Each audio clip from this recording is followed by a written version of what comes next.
उसमें जैसे supreme court ने इस बात को कहा कि किसी भी मामले में आरोपी, इसलिए कि ये तीनों जगह भारतीय जनता पार्टी की सरकारें हैं राजकिशोर जी, इसको जी इनकार नहीं कर सकते। और इन जी सरकारों के खिलाफ ही, चाहे राजस्थान हो, चाहे मध्य प्रदेश हो, चाहे उत्तर प्रदेश हो, ये हमारे भारतीय जनता पार्टी के प्रवक्ता भी जान रहे हैं।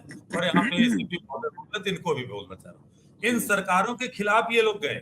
और क्यों गए? क्योंकि आज जो बुलडोजर बाबा हो या बुलडोजर पे चढ़ करके भारतीय जनता पार्टी का प्रचार किया गया हो, आपने देखा लोकसभा के चुनाव में, तो आपने एक सरकार को, एक उसके मुखिया को स्वयं भारतीय जनता पार्टी ने, ये भी लगने लगा राजकिशोर जी, थोड़ा राजनीतिक रूप से इनके रूप में कटाक्षी करूंगा, कि जैसे जी लगा कि कमल का फूल चुनाव चिन्ह ही खत्म हो गया, वो बुलडोजर चुनाव चिन्ह हो गया। शरद जी से तो मैं कहूंगा कि अगर इस बुलडोजर नीति को इतना प्रभावी बताएंगे तो कल शायद कमल का फूल दूसरी सरकार आएगी तो कुचल देगी, तो बुलडोजर को चुनाव चिन्ह बना ले। और सुप्रीम कोर्ट पे आ जाते हैं।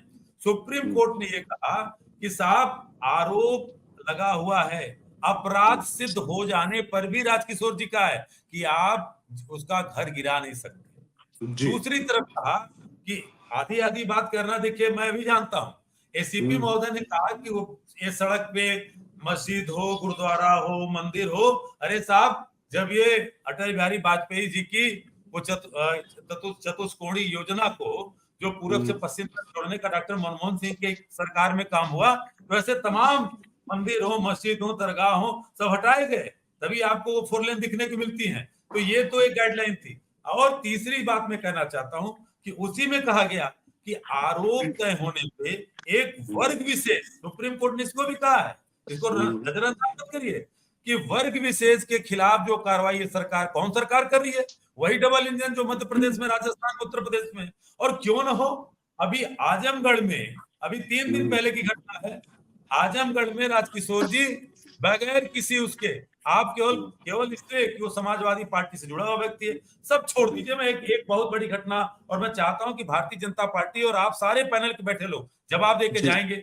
वाराणसी में सर्व सेवा संघ है, राजघाट पे, मां गंगा के किनारे, जी सर्व जी सेवा संघ राजघाट, जहां से जेपी आंदोलन की शुरुआत हुई थी, कांग्रेस का सूपड़ा साफ हो गया था और 77 में कांग्रेस जनता पार्टी की सरकार बनी। यानी कहना गलत होगा कि कितना दोगला चरित्र है भारतीय जनता पार्टी आरएसएस का, कि जहां से पहली बार इन्होंने सत्ता का स्वाद चखा था, उस सर्व सेवा संघ को नरेंद्र मोदी की सरकार ने गिरा दिया। और बहुत जान के ताजुब होगा, शरद त्रिवेदी जी जहां इसका जवाब देंगे, विभूषण जी भी, कि 1960, 1961, 1970 में राजकिशोर जी, उस जमीन की रजिस्ट्री हुई, और कौन कराया? उस समय के राष्ट्रपति डॉक्टर राजेंद्र प्रसाद, प्रथम प्रधानमंत्री पंडित जवाहरलाल नेहरू, लाल बहादुर शास्त्री द्वितीय जी प्रधानमंत्री संजीव के जी, द्वारा आपका नेटवर्क का रजिस्टर्ड, एक कुछ सेकंड, मैं विषय आ रहा है। रजिस्टर्ड बनावा हुआ, एक मैं जी खत्म कर संजीव रहा जी हूँ, से अभी हमारा नाता रजिस्टर्ड टूट गया बनावा है। हुआ, और वो, एक सेकंड, हाँ वो बिल्डिंग जी गिरा दी गई बुलडोजर के द्वारा। और आज जी भी वहां पे सर्वोदयी लोग 100 दिन का वहां पे, क्या कहते हैं,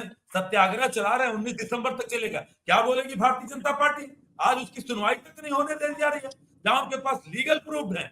इसलिए, क्योंकि साहब, देश में गांधी को दफन और बाहर जाके गांधी को नमन करेंगे तो बोला न जाए।